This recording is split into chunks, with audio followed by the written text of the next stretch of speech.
Apprivoiser. Quand on apprivoise un animal, on le rend par définition un peu moins farouche et un peu plus enclin à nous faire confiance. Apprivoiser, c'est rendre familier. Et dans le fond, là, c'est un peu ce qu'on fait, vous et moi, depuis quelques semaines déjà. On s'apprivoise, on apprend à se connaître, on se rapproche. Même si, bon, on peut pas le nier, hein, il y a un écran et de la distance qui nous séparent. Mais le lien est bien là, même s'il est invisible. Il y a donc pas que les animaux qu'on peut apprivoiser. On peut apprivoiser quelqu'un d'autre, on peut apprivoiser un nouveau travail, un nouveau genre musical, une nouvelle routine, une nouvelle manière de penser. Finalement, apprivoiser, c'est embrasser la nouveauté, le changement, les imprévus. Et nous, les humaines et les humains, nous ne sommes pas les seuls qui détenons le pouvoir d'apprivoiser. Parce que dans le mythique conte d'Antoine de Saint-Exupéry, le petit prince avoue s'être fait apprivoiser par une fleur. Alors, peut-être que c'est nos animaux de compagnie qui nous apprivoisent et non pas l'inverse. Aujourd'hui, je vous invite à vous laisser apprivoiser par quelques-uns des 1001 visages de ma communauté.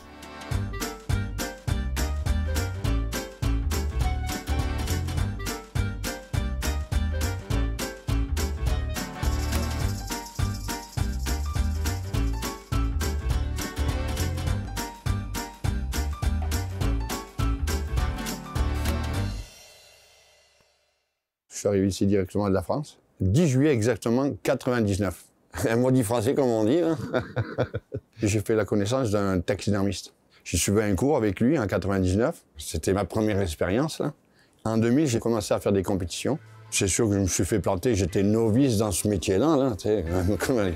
Avant d'être capitaine, il faut être matelot. Hein. Je m'appelle Éric Bory, je suis taxidermiste à Vallée. Jonction. Faut pas oublier Jonction surtout.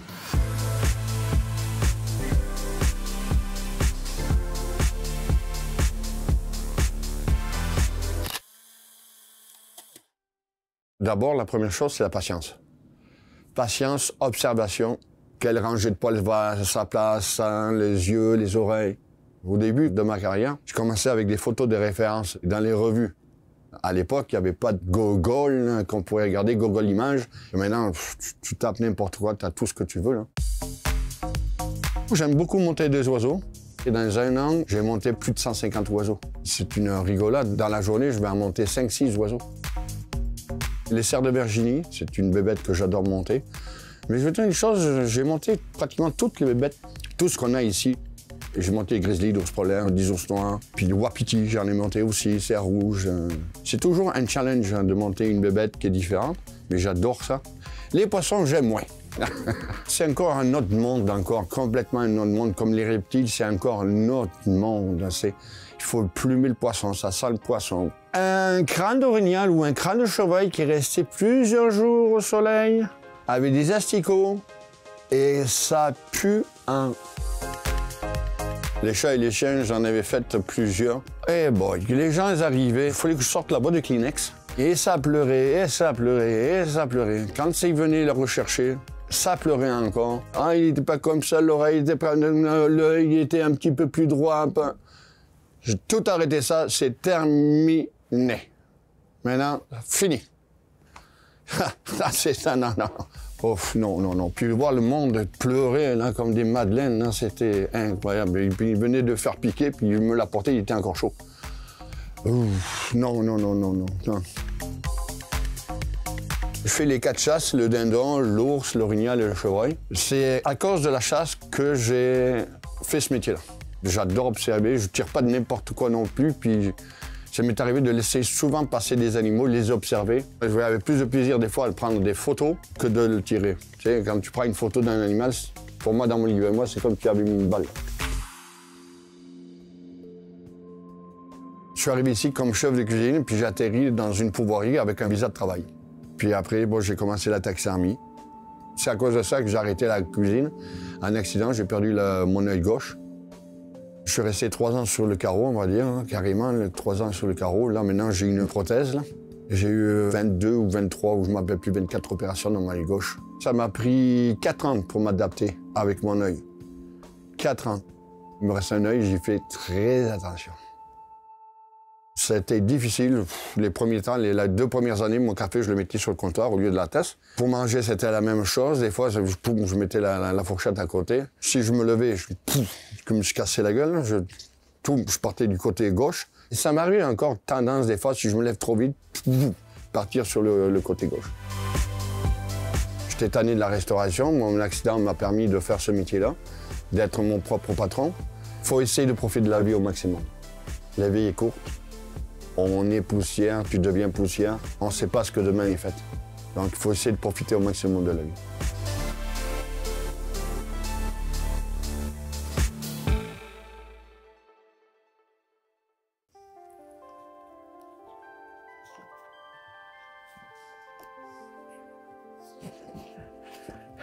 Mon beau chien. Tu beau chien. Tu restes là.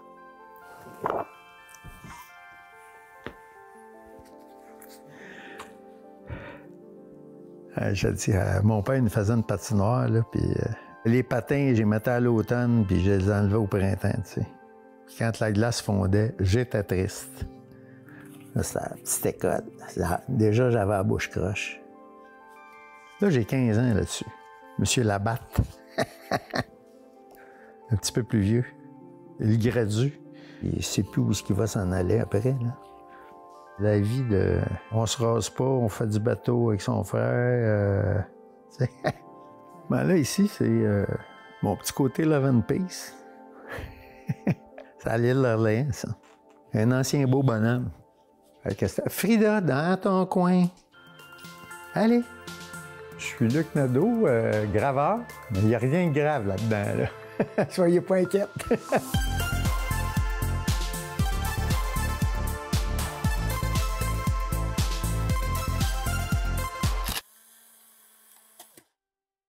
Moi, je travaille surtout en graveur. C'est des animaux. J'ai fait parler de la vie. Je suis allergique aux chats, mais ça ne m'empêche pas d'en dessiner, tu sais. Mes graveurs, c'est comme des dualités, des face-à-face, tu sais, 2 animaux qui se regardent. Qu'est-ce qu'ils vont dire? J'ai des porcs épics là-bas sur le mur. Là, tu sais, ben, un peu de piquant dans nos vies. D'ailleurs, je n'ai vendu une à un psychologue, puis il a dit ça, c'est pour mon bureau, pour régler des problèmes de couple. Et moi, là, chez nous, dans la famille, on est des sportifs. Je joue au football, j'étais mordu de ça. Plus ça faisait mal, plus c'était le fun. Puis, je m'en allais en éducation physique. Mais, écoute, c'est pas compliqué. La veille, je commençais les cours le lundi matin. On était une gang sur une plage, tu sais, puis tout en rond. Puis il y avait un gars qui était là, puis il parlait de ses cours en éducation physique. Puis là, je me suis revu dans une classe d'éducation physique, là. Les petits culs, ils se couraient, puis, tu sais, le professeur, là, dans son survêtement, le petit ventre, les petites barres bleues, le sifflet dans le cou. Le sifflet, en tout cas. Ah là, j'ai dit, c'est pas ça que j'ai le goût.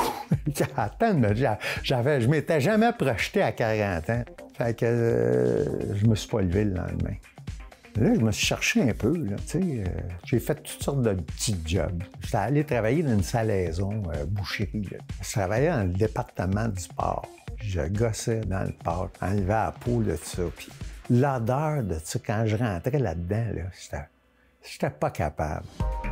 Je jouais au football dans ce temps-là. Je me suis blessé une cheville. J'étais dans le plat. Je ne pouvais plus travailler. J'étais pas heureux pendant tout. Fait que je suis pas retourné là, après un coup guéri. Lève-toi et marche, mais je suis parti de l'autre côté. J'ai pris une autre direction. Celle-là, c'était pas ma place. J'ai cherché un vendeur pour vendre des pneus d'auto. Je rentre là, puis là, le gars, pendant une demi-heure, il dit « Pourquoi vous voulez travailler ici? » Ça allait. Plus il m'aimait, tu sais. La deuxième demi-heure, c'est pourquoi je veux plus travailler pour lui. Parce que je regardais les gars en arrière du comptoir, les vitrines, puis j'ai pas le goût d'être ici. Quand je suis sorti de là, on m'a dit rien à faire. J'ai appelé un de mes chums, j'ai dit hey, on fait quoi après-midi? Là, j'étais perdu, puis là, j'ai un de mes frères qui dit hey, va voir tel artiste. Fait que knock. Je suis Luc Nadeau, le frère de l'autre, et puis tu cherches quelqu'un. Tranquillement, un jour, il y avait besoin de quelqu'un pour imprimer, puis j'ai imprimé pendant 35 ans pour du monde. Fait que quand j'ai commencé à faire des images, bien, tout ça, ce bagage-là, cette façon de travailler avec tout le monde, bien, moi, c'était un melting pot, là, tu sais, je veux dire, une grosse giblotte. Là, j'ai mon chien qui veut rentrer. Va-t'en dans ton panier. Va dans le panier. Un jour, quelqu'un a vu de mes graveurs qui traînaient. Ils m'ont proposé de les mettre dans leur galerie, puis je me suis mis en vente, puis c'était le fun.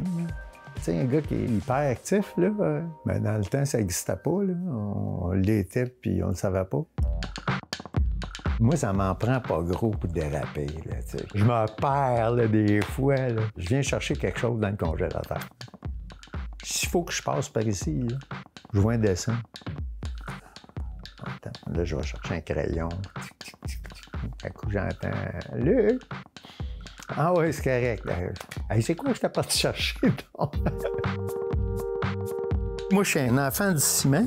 Je suis né à Montréal. J'ai été jouer un tournoi de hockey à Baie-Saint-Paul, puis finalement, je suis parti rester là 15 ans. Mon atelier dans le Vieux-Montréal, on arrive au mois de juin, puis c'est le Grand Prix d'automobile. Toute la journée, t'entends? Tu sais, ça passe, ça passe.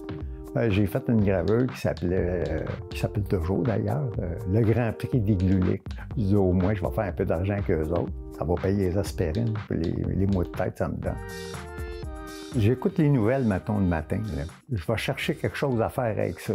J'ai commencé à faire une peinture, c'est des caribous qui nagent. Je savais pas où je m'en allais avec ça. J'ai mis ça de côté. Puis un soir, je la regardais, j'étais là, puis je regardais ça, cette affaire-là. J'écoutais les nouvelles en même temps.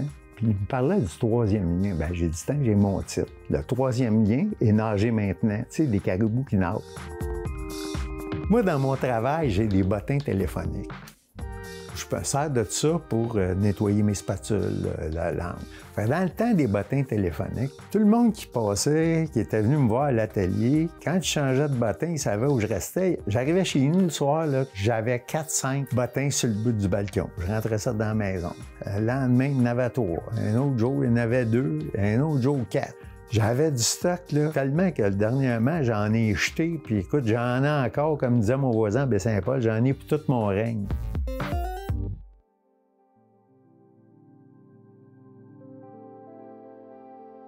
Le caribou en moi, c'est que je me suis promené. Tu sais, c'était qu'est-ce que je vais faire, là? Mon côté caribou, il est là, ça se promène. Ça ne fait pas de trouble à personne. Ça se tient en gang, puis ça fait ses affaires. Puis, j'ai apprivoisé ça, ces affaires-là.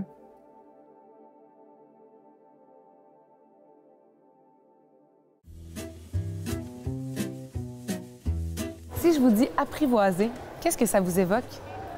Ça m'évoque la connaissance de soi. S'apprivoiser soi-même pour mieux pouvoir apprivoiser les autres. Apprivoiser, c'est essayer de mieux comprendre quelque chose pour se l'approprier peut-être, pour trouver une façon nouvelle de voir quelque chose, je pense. Apprivoiser, c'est essayer d'amadouer quelqu'un, un enfant, une personne, un animal. Pour moi, c'est ça, apprivoiser. Essayer de l'attendrir, de le mettre de son côté. Pour apprivoiser un chien, je dirais passer du temps avec, lui faire pratiquer plusieurs fois la même chose. Puis pour apprivoiser un sentiment, j'imagine qu'il faut le vivre et le revivre encore une fois. Donc j'imagine que c'est la pratique. J'étais à mon chalet avec ma conjointe du temps. Elle a dit, c'est plein de mauvaises herbes en dessous du poêle, c'est dégueulasse. Mais moi, quand j'avais de quoi à faire, ça prenait pas 2 jours, c'était de suite. Fait que je suis parti dans mon garage, j'ai mis l'équivalent de 3 verres de café et de gaz dans ma chaudière. Quand je suis venu pour déposer mon contenant près du poêle qui était allumé, j'ai vu les vapeurs qui sortaient du plat, mais les vapeurs se sont déplacées avec le vent. Puis les tisons qui sortaient du poêle, je les voyais pas parce qu'il était à peu près vers 4 heures du soir. Les tisons ont allumé les vapeurs, puis ça m'explosait dessus, j'ai renversé le plat sur moi. Puis là, ben, c'est ma conjointe qui m'a éteint avec une couverte qu'il y avait sur la galerie parce qu'elle était en train de se faire bronzer, puis elle m'a étouffé avec la couverte. Puis j'ai été brûlé des mains, des avant-bras, des pectoraux, en dessous des pectoraux, au nombril. J'ai sauvé la petite clé USB, j'ai brûlé des cuirs jusqu'aux pieds. Puis là, ben, j'ai dit merci aux ambulanciers pour l'arrêt d'autobus en farce. T'sais. Ça sentait le brûler parce que c'est sûr que le poêle m'avait brûlé sur l'estomac puis tout ça. Puis là, ils m'ont mis dans le coma provoqué. J'ai été dans un coma qui a duré 38 jours. Puis comme quand je me suis réveillé du coma après 38 jours, ma blonde était au pied du lit, puis elle m'a demandé comment elle était habillée. J'ai dit, allume les lumières, je te vois pas. J'avais perdu la vue. J'ai perdu la vue pendant des greffes. Ça veut dire que j'étais couché sur le ventre, puisque ça, c'était un infirmier. Il dit, on était en train de vous prendre de la peau dans le dos, là. Une greffe, vous étiez sur le ventre, puis quand on vous a tourné, vos pupilles ne réagissaient plus. Les nerfs optiques sont morts. Ça fait 12 ans, 3 mois et 8 jours aujourd'hui que je suis non-voyant, à 100 %. J'étais voyant à 100 %. J'avais une vue parfaite. Je lisais le journal un pied devant de moi, mais sans problème. Aujourd'hui, même une mouche voit plus que moi. C'est noir, noir, noir. Il n'y a pas de métallique. Il y a pas de... Même si je regarde le soleil, c'est bien noir. Mon nom, c'est François Fournier. Je déjeune dans le noir, je me lave dans le noir, je fais tout dans le noir. Je fais de l'ordinateur dans le noir, je fais l'amour dans le noir, puis longtemps ça va arriver.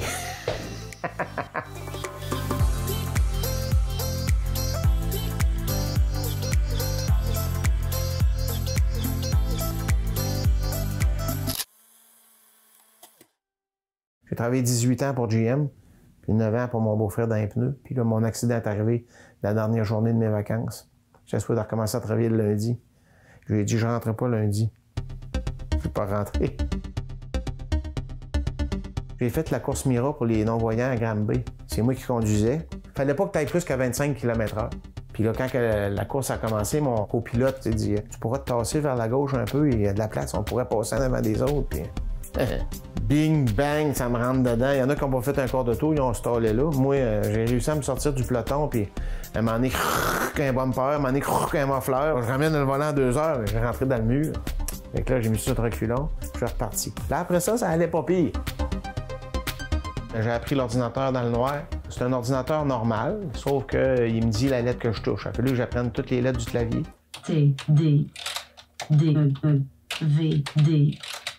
Puis pour l'Internet, ben, à cette heure, je pitonne moins sur Internet parce que j'ai le Google Home. Puis le Google Home, ben, il répond tout à mes questions pas mal. OK, Google. Qui est François Fournier Rimouski? J'ai pas moins que 150 dates de fête dans mon ordinateur. Fait que c'est sûr, je les oublie pas. Hein. Tous les matins, quand il y a une fête, j'appelle la personne que c'est sa fête. J'ai le temps de le faire, là.